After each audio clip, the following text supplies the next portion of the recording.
Meaning of ibid. Ibid.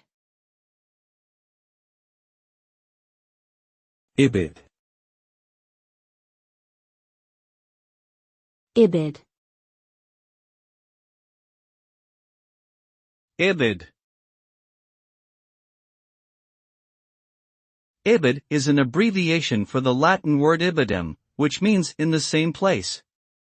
It's most commonly used in academic writing as a citation method to refer to a source that was previously cited.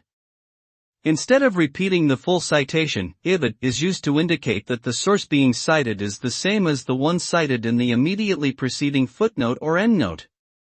This saves space and helps to avoid repetition in longer documents. Overall, ibid is a useful shorthand tool for streamlining academic writing and referencing.